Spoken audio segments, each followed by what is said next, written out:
मित्रों नमस्कार। आज जो है निचलौल ब्लॉक परिसर में माननीय सांसद पंकज चौधरी के द्वारा जन सुनवाई कार्यक्रम किया गया था और उस जन सुनवाई कार्यक्रम में तमाम सारे लोग जो है क्षेत्र के अपनी अपनी समस्याओं को लेकर के सांसद जी से मुखातिब हुए और अपने समस्याओं के समाधान के लिए अर्जी उनको दिया। उसी में एक नाम आता है सिसमा के रहने वाले भुजौली ग्राम सभा के बैजनाथ सिंह के द्वारा भी तीन पत्रक दे करके और कुछ मांग किया गया है, जिसमें जो सबसे अहम है वह है जो है टाउन एरिया सिसमा में अपात्र लोगों को जो है तमाम सारे मकानों का आवंटन कर देना और करके तमाम लोगों के द्वारा जो है सरकारी धन का दुरुपयोग किया जाना। सबसे महत्वपूर्ण बात है कि अपने पत्रक में बैजनाथ सिंह ने लिखा है, भुजौली ग्राम सभा के रहने वाले चंद्र घोष जिनको जो है 3 आवास प्राप्त हो गया है, जहां गरीबों को एक आवास जो है मिल पाने में तमाम सारी जो है समस्याओं का सामना करना पड़ रहा है, वहीं सेटिंग करने वाले लोग प्रभावशाली लोग जो है एक के जगह पर 3-3 मकान पा जा रहे हैं। इनका जो है मकान जो घर है वह वार्ड नंबर 8 महाराणा प्रताप नगर भुजौली में है, लेकिन इनको जो है कबीर नगर वार्ड नंबर 15 में जो है 2 मकान इनका बना हुआ है। अब ऐसे में इनकी पात्रता कैसे बन जाती है कि इन्हें मकान मिल जाए। तो वहीं जो है जो सबसे प्रमुख बात है वह यह है कि सत्येंद्र कुमार मिश्र पुत्र जो है बिंदा मिश्र है, वह भी भुजौली के रहने वाले हैं और इनको जो है बिना मकान बने ही जो है दूसरी किस्त इनको प्राप्त हो गई है, जबकि मकान कहीं भी नहीं बना हुआ है। ऐसा आरोप जो है बैजनाथ सिंह ने लगाया है। तो वहीं मोतीलाल इनको 2 आवास प्राप्त हो गया है और किसी को एक भी मवस्सर नहीं है। वहीं बाढ़ू भी जी इसी फहरिस्त में आते हैं, इन्हें भी जो है 2 मकान आवास प्राप्त हो गया है। तो वहीं मोतीचंद जायसवाल जो पूर्व वहाँ के ग्राम प्रधान हैं, उनको भी जो है आवास मिल गया है, जबकि उनकी कोई पात्रता नहीं है। इनके पास मेसी ट्रैक्टर अन्य तमाम संसाधन इनके पास मौजूद है, फिर भी इन्हें जो है आवास प्राप्त कर दिया गया है। तो वहीं इस किसान नेता ने किसानों की आवाज़ भी उठाते हुए क्षेत्र में जो है भारी वर्षा के कारण किसानों के जो गन्ने सूख गए हैं, उन गन्नों की आवाज़ उठाया है और उन्होंने एक व्यवस्था बना करके लेखपाल और गन्ना अधिकारियों की जो है संयुक्त सर्वे करा करके किसानों के हित में आवाज़ उठाई है। उनका कहना है कि किसानों का बड़ा क्षति हुआ है और क्षति होने के कारण जो है इन्हें मुआवजा दिया जाए, ताकि किसान पुनः अगले सत्र में या इस गन्ने को की कटाई करने के बाद इस गन्ने को के खेती को जोतने के बाद जो है पुनः गन्ने की बुआई कर सकें, ताकि उनकी जो है आर्थिक स्थिति खराब ना हो। तो वहीं जो सबसे प्रमुख मुद्दा उन्होंने उठाया है भुजौली ग्राम सभा में फाटक का, और वहाँ जो है अंडरपास बनाने के लिए जो है सर्वे किया गया है। तो इनका मांग है कि इस अंडरपास बनने के वजह से 10 ग्राम सभा के लोगों का जो है हित प्रभावित होगा। इसी रास्ते जो है गन्ना मिल को जो है उस क्षेत्र के लोग गन्ना का सप्लाई करते हैं, काफ़ी व्यस्त जो है जगह है। उसके इर्द गिर्द तमाम जो है दुकानदार अपनी दुकानों का संचालन करते हुए ठेला खोमचा लगा करके अपने परिवार का परवरिश करते हैं। इस अंडरपास के बनने के वजह से इन लोगों का जो है सिस्टम जो है चरमरा जाएगा, इनकी जो है रोजी रोटी जाएगी, तमाम सारी परेशानियों का सामना करना पड़ेगा। इस कारण से इन्होंने जो है इसे न बनाए जाने का अनुरोध किया है। आइए देखिए बैजनाथ सिंह ने जो है हमसे बात करते हुए, मीडिया से बात करते हुए क्या कहा, तो ये भी सुनिए, आपके सामने है।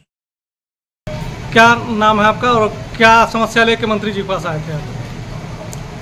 मैं बैजनाथ सिंह, पूर्व जिला उपाध्यक्ष भाजपा महाराजगंज। आज मैं माननीय वित्त मंत्री पंकज चौधरी जी से निचलौल ब्लॉक परिसर में 2-3 प्रमुख समस्याओं को लेके मिला। जी। क्या क्या समस्या थी? समस्या ये है कि रेलवे एक अंडरपास बना रही है भुजौली रेलवे फाटक पे, जो अधिकारी अभी परसों आए थे और उसका नक्शा बना के उन लोगों ने मतलब ये कहा कि यहाँ एक अंडरपास बनेगा, जिससे वहाँ सैकड़ों बेरोजगार दुकानदार जो ढाले के आसपास रहते हैं, दुकान ठेला खोंचा किए हैं, अंडरपास को बनने से उनका रोजगार खत्म हो जाएगा, क्योंकि वहाँ नीचे गड्ढे खुदाई हो जाएंगे और दोनों तरफ से शेड बन जाएंगे। दूसरी चीज़ क्या है कि वहाँ कम से कम 10 गांव का आवागमन है और वही मेन जो गन्ना ट्राली से लोड होके आती है उस किसानों की, वही रास्ता है। अच्छा। जो कोई और रास्ता न होने के नाते उन किसानों की भी समस्या है कि वो अपना गन्ना, अभी फैक्ट्री चालू होने वाली है, कि वो कैसे अपना गन्ना ले जाएंगे। अच्छा अच्छा। तीसरी बात ये है कि वहाँ के लोकल निवासी जो हैं उन लोगों को आने जाने के लिए वहाँ जो अंडरपास बन रहा है उससे 2-3 ग्राम सभाओं के जो आके वहाँ चौराहे पे मिलता है वो बंद हो जाएगा, जिससे उनकी समस्याएं बढ़ रही हैं। इसको देखते हुए मैं माननीय वित्त राज्य मंत्री को एक आज एप्लीकेशन के द्वारा ये अवगत कराया कि यहाँ अंडरपास न बना के ये जो व्यवस्था चल रही है इसी को यथावत रखा जाए, जिसके लिए माननीय मंत्री जी को मैंने एक पत्र दिया है। अच्छा, और माननीय मंत्री जी को 2 पत्र और जो दिए हैं उसमें क्या है कि गन्ना किसानों का जो हमारे इस क्षेत्र में सिसवा ब्लॉक के अंदर पहली जो बारिश बहुत ज़्यादा हुई थी, जिसमें तमाम से सैकड़ों किसानों की समस्या है कि जो गन्ना सूख गया है। अच्छा। और उनकी भारी लागत लगी है। जो 50 डिसमिल 1 एकड़ तक गन्ना जो बोए हैं किसान, उनका पूंजी डूब गया है। वो चाहते हैं कि मतलब हम लोगों को सरकारी एक वो करके और मुआवजा जो कुछ मिल जाए, ताकि हम लोग अगली फसल बोने के लिए सरकार का कुछ मिल जाता तो हम लोग करते। अधिकारियों से मुलाकात करने के बाद उन लोगों ने कहा कि यही कोई घोषणा तो नहीं है, लेकिन यदि आप लोग ऊपर से इसको कहीं आदेश कराएंगे तो जिन ब्लॉकों में यदि ऐसा मतलब हुआ है, कृषि विभाग और जो है आपका राजस्व विभाग जांच करके लेखपाल रिपोर्ट देंगे तो कुछ हो सकता है विचार किया जाए। इस संबंध में मैंने माननीय मंत्री जी को आज अवगत कराया है। तीसरी बात यह है कि हमारे सिसवा ब्लॉक में जो सरकार की बहुत बड़ी महत्वपूर्ण योजना है आवास योजना, जिससे माननीय प्रधानमंत्री जी का एक वो है और मुख्यमंत्री जी का कि हर गरीब को एक छत मिल जाए। तो उन गरीबों का जो हक मार के कुछ बीच के अधिकारी कर्मचारी जो और जो नेता छोटे भैया लगे हैं कि पैसे लेकर और जो अपात्र लोगों को चयन करके, और ऐसा है कि एक गांव में एक वार्ड में एक व्यक्ति को 3-3 आवास दिया गया है। जो एक जगह रहते हैं और दूसरे वार्डों में भी उन्होंने आवास बनाया है। ये बहुत भारी अनियमितता है। और दूसरी चीज ये है उसमें कुछ ऐसे अपात्र लोग हैं जिन लोगों ने अपने सेटिंग के बल पे आवास तो बनाया नहीं, दूसरा भुगतान भी उनका हो गया। ये बहुत ही विचारणीय विषय है कि अभी हमारे इस शासन में भ्रष्टाचार जो कि मुख्यमंत्री और मतलब यहाँ के वरिष्ठ नेताओं का वो है कि भ्रष्टाचार पे नकेल कसना, ये लग नहीं पा रहा है। ये बहुत बड़ी बात है।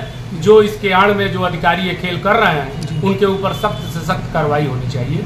इसके बारे में भी मैंने एक पत्र आज माननीय मंत्री जी को अवगत कराया है।